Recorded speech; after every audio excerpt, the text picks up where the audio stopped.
Salut à tous. Petit tutoriel en période de coronavirus et de confinement pour pouvoir subsister dans ce monde de dingue. Donc après plein de demandes de copains et de copines, on va apprendre à faire du pain à la maison. Alors, le pain. Premier ingrédient de base du pain, c'est la farine. Alors, je vous ai mis là, ici, différents types de farine que l'on peut avoir de gauche à droite. Alors, je vais passer devant la caméra. Donc, 55, 65, 80, 110, 150. De là à là, c'est de la plus blanche, donc de la plus raffinée, à la moins raffinée, donc à la type complète de type intégral. Alors, on a deux types de levure.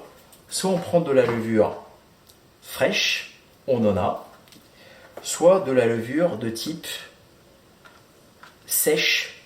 Alors, Alsa, levure boulanger briochin ou de type Francine, etc.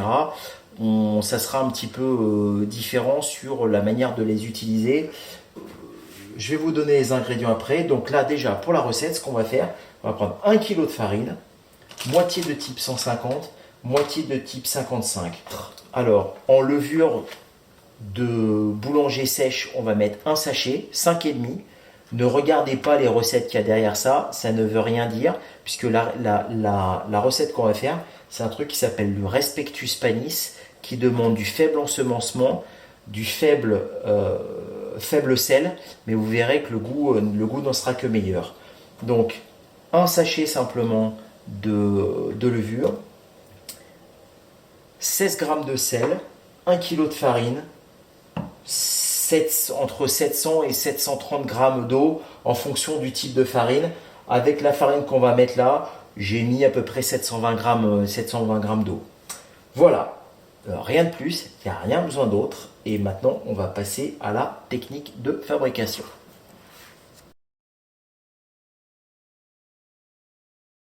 On a mélangé les deux farines.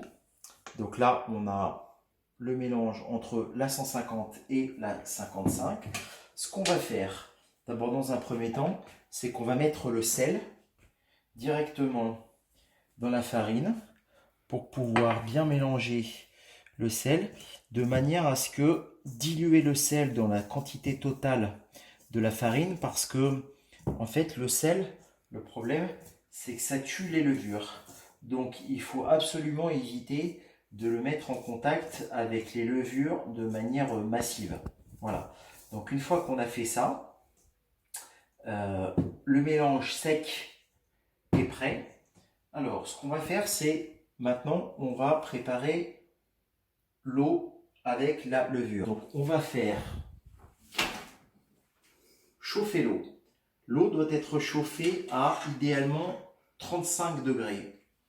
Parce que c'est là où on va arriver à avoir des levures qui donnent tout leur potentiel.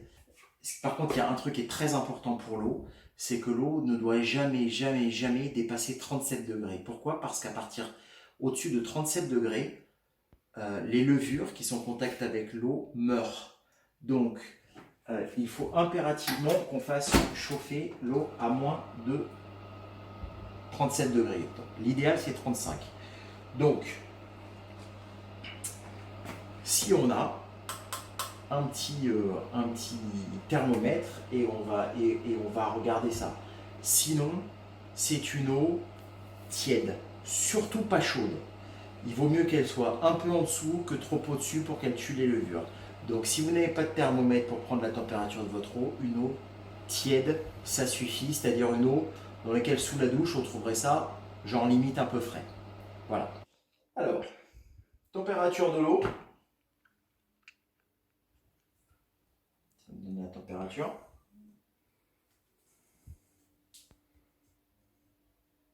« 35 degrés, la classe internationale. Donc, c'est tout bon.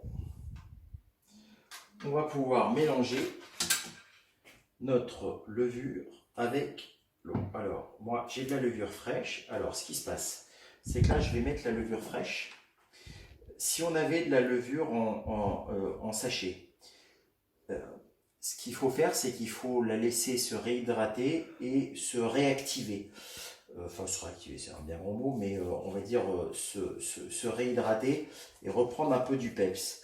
Donc l'idéal, quand on a un sachet de levure déshydratée, c'est de faire ça et de laisser reposer, mélanger, oh merci, de laisser mélanger et laisser reposer pendant une dizaine de minutes. Donc là, je mélange mon eau avec la levure, et c'est ce mélange-là qu'on va mettre dans la farine.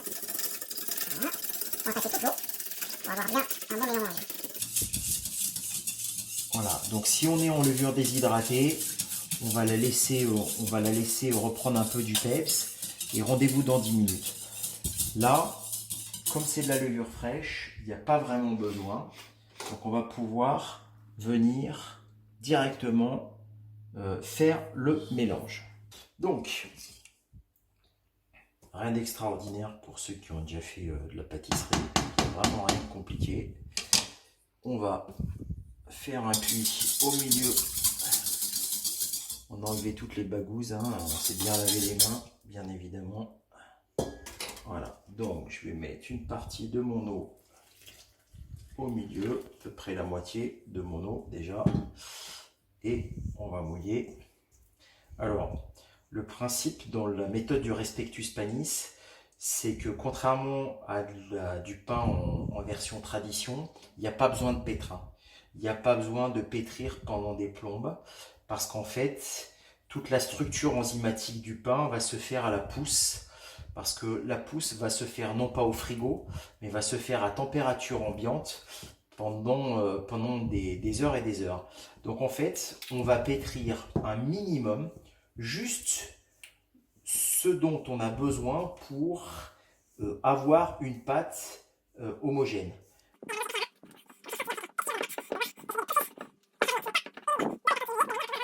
Vous voyez que là, au fond, on continue à avoir de la matière sèche. C'est pas un problème. On va la sortir. On la met par-dessus comme ça. Et on va venir la récupérer. Sachant que j'ai gardé un petit peu de dernière eau que j'ai. C'est justement pour aller venir tout récupérer au fond. Vous voyez, hop, tac. Là, j'ai vraiment récupéré.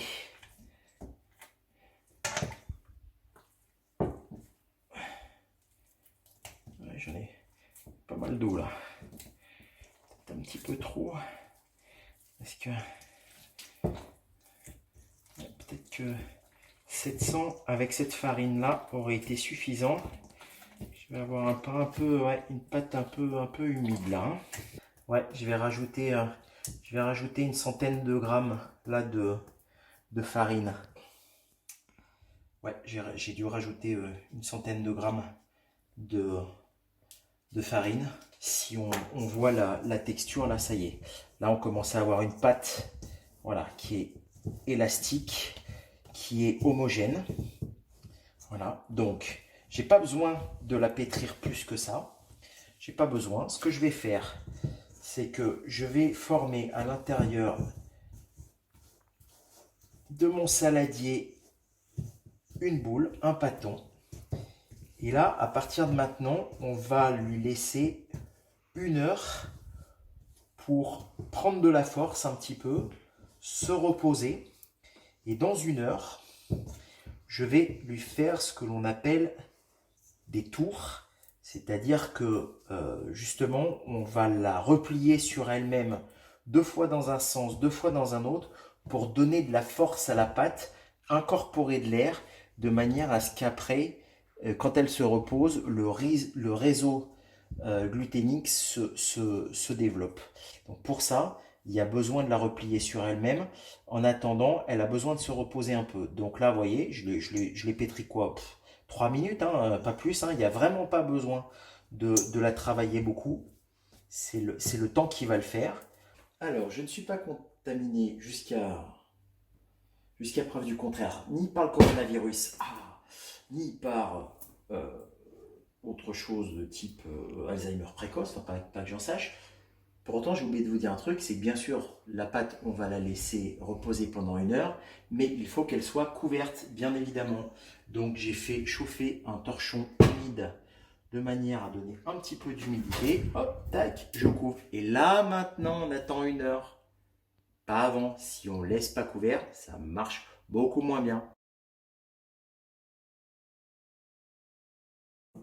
Alors, ça fait 1 heure. On va découvrir ça. Alors, tiens, là, regarde. On voit qu'effectivement, ça s'est bien développé. On voit que la pâte a développé son réseau de gluten. Donc, on est pas mal. Je disais, ma corne. Voilà, pour aller prendre la pâte, outil absolument indispensable. Alors, ce que l'on va faire, c'est qu'on va fleurer notre plan de travail, c'est-à-dire qu'on va lui mettre une fine couche de farine pour permettre de travailler la pâte et faire ce que l'on appelle un rabat à la pâte. Alors, rabattre la pâte, ça va lui servir à lui incorporer de l'air et à lui donner de la force pour la lever. Donc, on prend notre pâte, on vient la chercher et on va la mettre directement, on va la démouler sur le plan de travail. Voilà. Donc, on voit qu'elle est pas mal humide encore, il est resté un petit peu d'humidité de tout à l'heure, parce que compte tenu que la farine était un petit peu, on va fariner un peu tout ça de manière à pouvoir, voilà.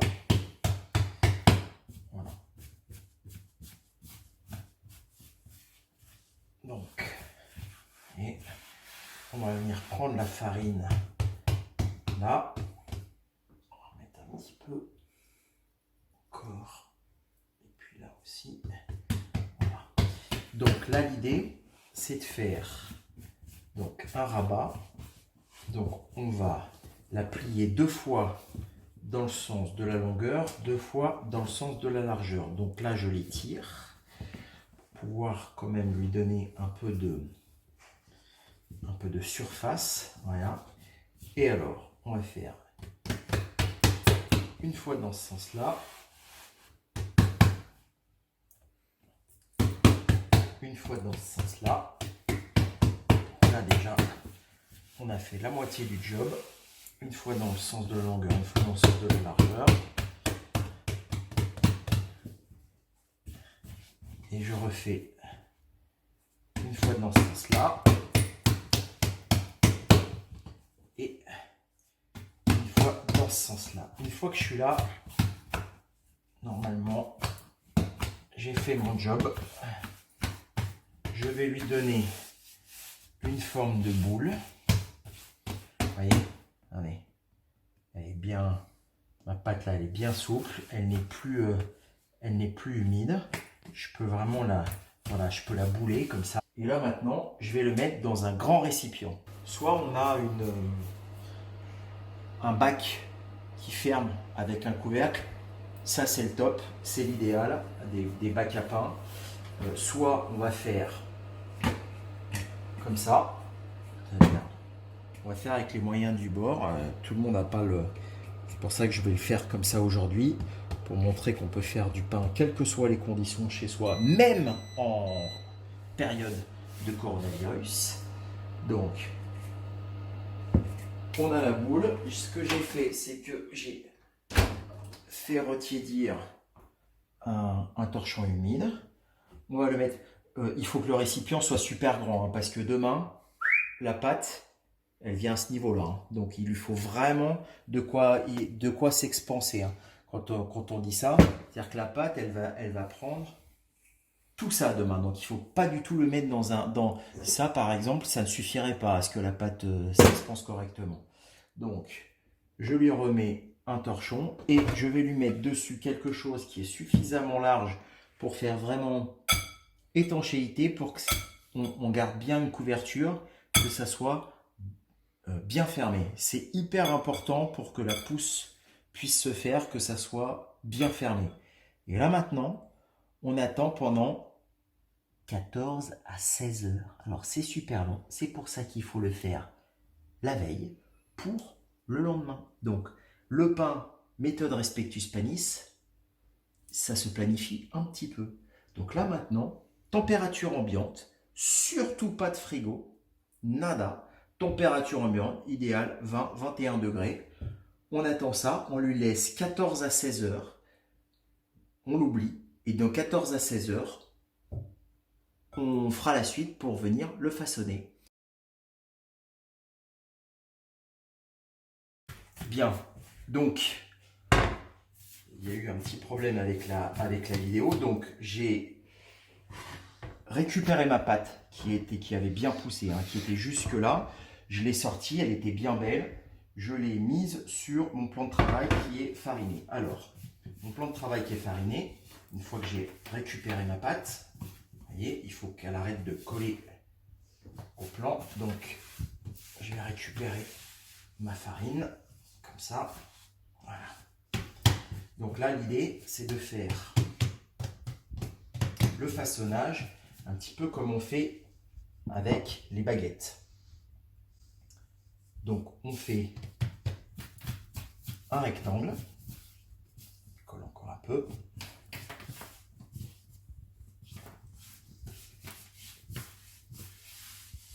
Récupérer toute ma farine. Voilà. Et alors, je vais prendre les bords et je vais les rabattre comme ça. Donc, on fait comme ça, on passe la main dessous et on vient taper. Ça incorpore de l'air et on fait un rouleau comme ça. Une fois,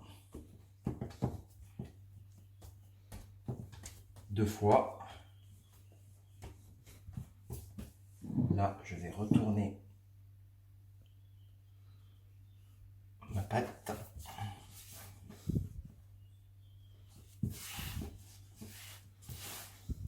Voilà. Et le bord que j'avais pas retourné, je le retourne une dernière fois sur la pâte. Voilà. Là, j'ai un beau boudin. Là, maintenant, j'ai ça. Alors, je vais là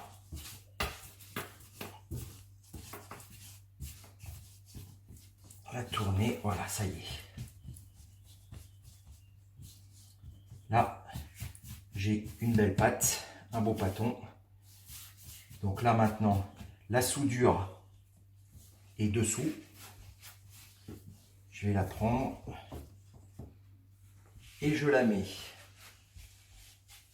sur une plaque, sur un torchon que j'ai fariné assez abondamment. Il ne faut pas du tout que ça colle. Donc il faut bien que j'ai de la farine. Et puis là, je vais bien venir un petit peu étaler mon pain. Voilà, comme ça. Qu'il prenne un petit peu de place. C'est pas un souci parce que de toute façon, après ce qu'il va faire, c'est qu'il va monter.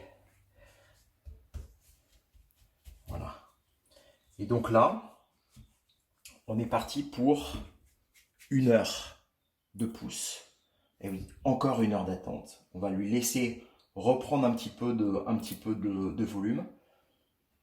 Et d'ici une demi-heure, 40 minutes, je vais mettre le four à chauffer avec la plaque sur laquelle on mettra la cuisson. Et dans 1 heure, on pourra l'enfourner. On farine la plaque. La plaque est bien chaude, hein. C'est une plaque en tôle, donc spéciale pour pâtisserie. Alors ça peut être aussi une plaque en téflon ou une plaque en inox, hein. Là en l'occurrence c'est une plaque en tôle un peu épaisse. Voilà, on farine bien le support de manière à ce qu'on ait un dessous un peu vraiment typé pain de campagne. Voilà, alors on va le mettre comme ça parce que là il est vraiment très long mon pain, comme j'ai dû rajouter un petit peu de farine, rappelez-vous, parce que c'était un peu trop humide. Donc c'est un pain qui est assez gros. Voilà. Et puis là maintenant, ce que l'on va faire, c'est que on va... Et il s'est quand même bien étalé. Allez, on va faire un beau pain de campagne là.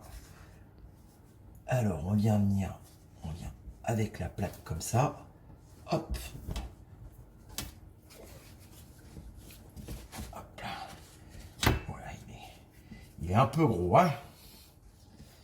Il est un peu gros, il va se défaire comme ça et hop, hop, voilà. On va le faire, on va le forcer à se faire rentrer un peu. Voilà, comme ça. L'idéal c'est d'avoir un four plus grand, mais enfin, on fait avec ce qu'on a. Et puis maintenant, on va venir lui faire une saignée avec, enfin en l'occurrence je vais en faire deux, soit un couteau qui coupe bien, soit un scalpel, soit un cutter, enfin ce que vous avez sous la main. Voilà, il est bien étalé, faire en sorte qu'il ne déborde pas trop. Voilà. Et maintenant on l'enfourne à 250 pour une demi-heure. Voilà. On va essayer de faire en sorte que ça touche pas trop les bords. Et voilà.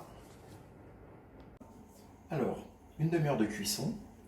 Ce qui s'est passé, c'est qu'au bout de 20 minutes, j'ai retourné le pain pour que la sole puisse bénéficier aussi de l'air chaud et pulsé.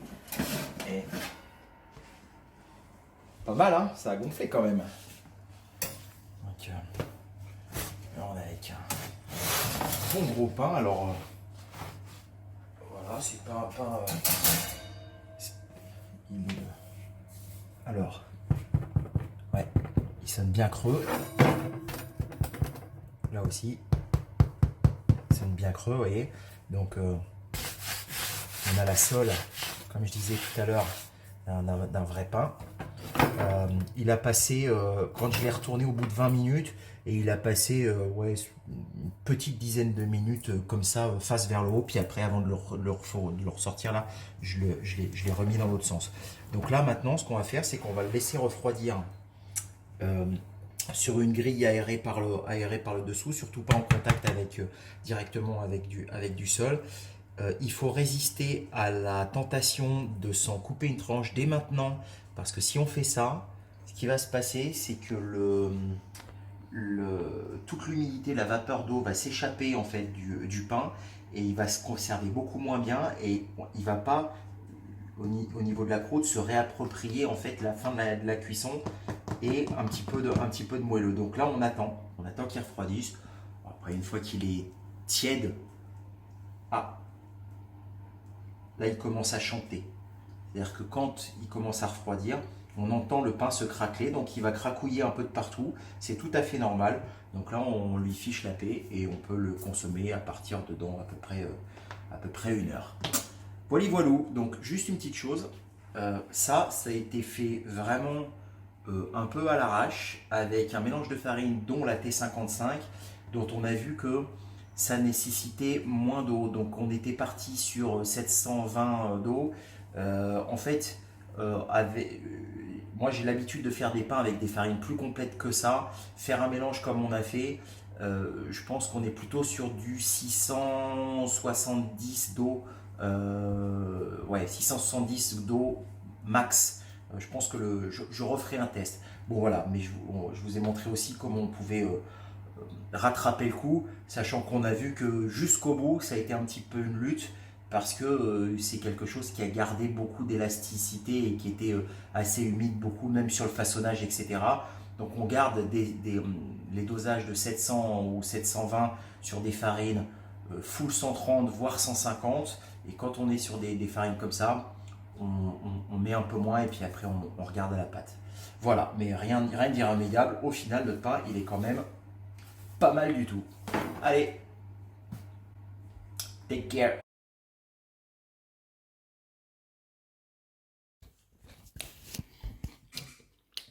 Voilà comment elle a mis. On l'a goûté. Ah bah, il est vachement bon. Alors, ce que j'ai fait, quand j'ai vu que au bout d'une demi-heure, euh, une fois qu'il avait passé trois quarts d'heure à refroidir, il s'était ramolli un peu. Je lui ai remis un quart d'heure encore de cuisson à 250, ce qui fait que ça l'a doré un petit peu plus intensément. Donc il n'y a pas de problème, on peut faire une petite seconde cuisson quand c'est comme ça. Et vous voyez, une belle croûte bien dorée, une belle mie bien aérée, et il est hyper bon. Les enfants, mon épouse sont fans, donc et c'est réussi.